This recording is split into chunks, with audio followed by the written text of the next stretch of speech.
بسم اللہ الرحمن الرحیم۔ محترم ناظرین، السلام علیکم۔ ایک یہودی کو رسول خدا صلی اللہ علیہ وآلہ وسلم سے چند دینار قرض واپس لینا تھا۔ ایک دن آپ راستے میں جا رہے تھے کہ وہ یہودی آپ کے پاس آیا اور اس نے کہا، جب تک آپ میرا قرض ادا نہیں کریں گے اس وقت تک میں آپ کو یہاں سے نہیں جانے دوں گا۔ نبی اکرم صلی اللہ علیہ وآلہ وسلم نے فرمایا، اس وقت ادائیگی کے لیے میرے پاس کچھ بھی نہیں ہے۔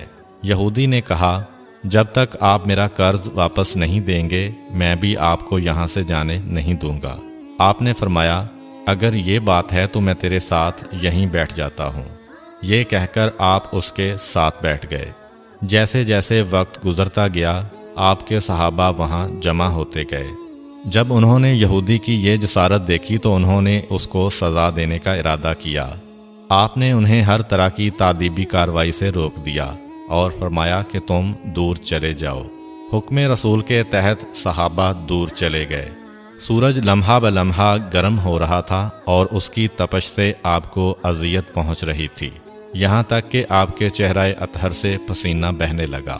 اس کے باوجود آپ نے کسی طرح کے غصہ کا اظہار نہ کیا اور کوئی سخت جملہ نہ کہا۔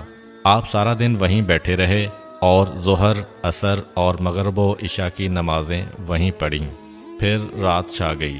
آپ نے رات بھی وہیں بسر کی اور فجر کی نماز بھی وہیں پڑھی۔ صحابہ یہودی کو ڈرانے دھمکانے لگے۔ آپ نے فرمایا، تم اس سے یہ کیسا سلوک کر رہے ہو؟ صحابہ نے کہا، یا رسول اللہ، اس کی یہ جرت کہ آپ کو یرغمال بنا کر اپنے پاس بٹھا لے۔ آن حضرت صلی اللہ علیہ وآلہ وسلم نے فرمایا، اللہ نے مجھے اس لیے نہیں بھیجا کہ میں کسی ہم پیمان یا کسی اور پر ظلم کروں۔ جب دن چڑھا تو یہودی نے کلمہ اسلام پڑھتے ہوئے کہا، اشہد ان لا الہ الا اللہ و اشہد ان محمدً عبدہ و رسولہ۔ میں اپنی دولت کا ایک حصہ راہ خدا میں دیتا ہوں۔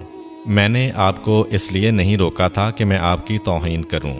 اس ذریعے سے میں آپ کے پیمانہ صبر کو آزمانا چاہتا تھا، کیونکہ تورات میں نے آپ کی یہ صفت پڑھی ہے، محمد بن عبداللہ مکہ میں پیدا ہوگا اور طیبہ کی طرف ہجرت کرے گا۔ وہ تندخو اور سخت مزاج اور بیہودہ گوئی کرنے والا نہ ہوگا اور کوئی جھوٹی بات زبان سے نہیں کہے گا۔ اس طرح سے میں نے آپ کو یہاں رکھ کر اس بات کی تصدیق کی ہے کہ تورات نے بالکل سچ کہا تھا۔ رسول اکرم صلی اللہ علیہ وآلہ وسلم مبعوث برسالت ہونے کے 3 سال بعد تک خفیہ طور پر دعوت اسلام دیتے رہے۔ اس کے بعد اللہ تعالیٰ نے آپ کو حکم دیا کہ آپ کھل کر اللہ کا پیغام پہنچائیں اور لوگوں کو خدا کی طرف دعوت دیں۔ ایام حج شروع ہوئے تو پورے جزیرۃ العرب سے لوگ مکہ کی طرف آنا شروع ہوئے۔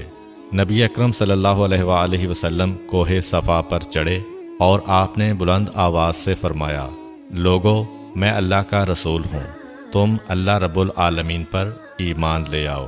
لوگ آپ کی طرف متوجہ ہوئے اور انہوں نے تعجب سے یہ اعلان سنا اور سب کی خواہش ہوئی کہ وہ اعلان کرنے والے کو دیکھیں۔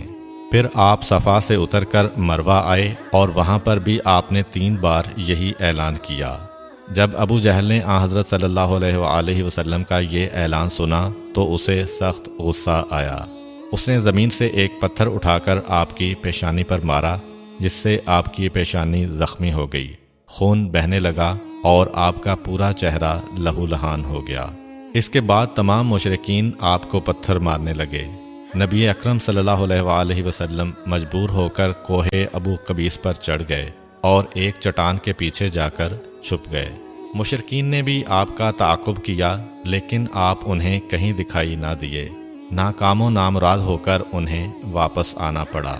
اسی اثناء میں ایک شخص نے حضرت علی علیہ السلام کو اس واقعہ کی اطلاع دی اور کہا کہ میرا خیال یہ ہے کہ محمد مارے جا چکے ہیں، نعوذ باللہ۔ یہ سن کر حضرت علی علیہ السلام کو شدید دکھ ہوا اور آپ ام المومنین حضرت خدیجہ الکبریٰ سلام اللہ علیہ کے پاس آئے اور ان سے کہا، میں نے سنا ہے کہ مشرکین نے رسول خدا صلی اللہ علیہ وآلہ وسلم پر سنگ باری کی ہے اور بعض لوگوں کا یہ گمان ہے کہ نبی اکرم شہید ہو گئے ہیں۔ آپ روٹی پانی اٹھائیں اور میرے ساتھ انہیں تلاش کرنے کے لیے چلیں، ممکن ہے ہمیں ان کا کہیں نشان مل جائے۔ آپ وادی پر نظر رکھیں اور میں پہاڑ کے دامن میں آپ صلی اللہ علیہ وآلہ وسلم کو تلاش کرتا ہوں۔ آپ روتے ہوئے آگے بڑھے اور آپ کہہ رہے تھے، یا رسول اللہ، ہمیں جواب دیں، آپ کہاں ہیں؟ میری روح آپ پر قربان، آپ کس وادی میں بھوکے پیاسے ہیں؟ آپ نے مجھے اپنے ساتھ کیوں نہ لیا تھا؟ حضرت خدیجہ رو رو کر فریاد کر رہی تھیں، کوئی ہے جو نبی مصطفیٰ کی مجھے خبر دے؟ کیا کسی نے انہیں دیکھا ہے جو مجھے ان کے متعلق بتلائے؟ اس وقت جبریل امین علیہ السلام رسول خدا صلی اللہ علیہ وآلہ وسلم پر نازل ہوئے۔ ان کے پیچھے ملائکہ کی بہت سی صفیں تھیں۔ انہوں نے حضرت صلی اللہ علیہ وآلہ وسلم سے کہا، خداوند جبار نے ہمیں آپ کے فرمان کی تعمیل کے لیے بھیجا ہے۔ اگر آپ چاہیں تو ہم اس قوم کو تباہ کر دیں گے اور ان کا دنیا میں کہیں نام و نشان تک دکھائی نہ دے گا۔ رحمت للعالمین نے فرمایا، میں نبی رحمت بنا کر بھیجا گیا ہوں، میں عذاب و انتقام کا حامی نہیں ہوں۔ پروردگار میری قوم کو معاف کر دے، وہ مجھے جانتے نہیں ہیں۔ جبریل امین علیہ السلام نے حضرت صلی اللہ علیہ وآلہ وسلم سے کہا، خدیجہ سلام اللہ علیہا آپ کو تلاش کر رہی ہیں۔ خدیجہ کے رونے نے آسمان کے فرشتوں کو رلا دیا ہے۔ آپ انہیں جواب دیں، خدا کی طرف سے اور ہماری طرف سے انہیں سلام پہنچائیں اور انہیں جنت کی بشارت دیں۔ نبی اکرم صلی اللہ علیہ وآلہ وسلم نے خدیجہ و علی کو صدا دی اور انہیں اپنے پاس بلایا۔ دونوں شخصیات آپ کی خدمت میں حاضر ہوئیں۔ انہوں نے آپ کی پیشانی پر پٹی باندھی اور گھر لے آئے۔ جب مشرکین کو معلوم ہوا کہ نبی اکرم صلی اللہ علیہ وآلہ وسلم اپنے گھر آ چکے ہیں تو انہوں نے گھر کا محاصرہ کر لیا اور سنگ باری شروع کر دی۔ حضرت علی علیہ السلام اور حضرت خدیجہ سلام اللہ علیہا آپ کا دفاع کرنے لگے۔ جب سنگ باری میں معمولی سا وقفہ ہوا تو حضرت خدیجہ گھر سے نکلیں اور انہوں نے چیخ کر کہا، فرزندان قریش، کیا تم سے حیا رخصت ہو گئی ہے؟ تم اپنے قبیلہ کی معزز اور محترم خاتون کے گھر پر سنگ باری کرنے لگے ہو۔ اگر تمہیں خدا کا خوف نہیں ہے تو دوسرے لوگوں کو اپنے اوپر ہنسنے کا موقع نہ دو اور اپنے لیے ہمیشہ کی ذلت و بدنامی تو نہ خریدو۔ جب مشرکین نے حضرت خدیجہ سلام اللہ علیہا کی گفتگو سنی تو ندامت کے مارے ان کے سر جھک گئے اور وہ شرمندہ ہو کر اپنے گھروں کو چلے گئے۔ نبی اکرم صلی اللہ علیہ وآلہ وسلم نے دعوت اسلام کا آغاز ان روح فرسا واقعات کے ساتھ کیا تھا۔ آپ پر کروڑوں سلام ہوں۔ آپ نے لوگوں کو گمراہی و ضلالت سے بچانے کے لیے قدم قدم پر تکالیف اٹھائیں اور صدمے برداشت کیے۔ امید کرتا ہوں کہ آپ کو آج کی ویڈیو اچھی لگی ہوگی۔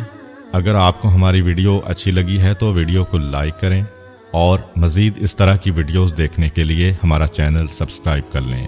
ملتے ہیں نیکسٹ ویڈیو میں، اجازت دیجیے، اللہ حافظ۔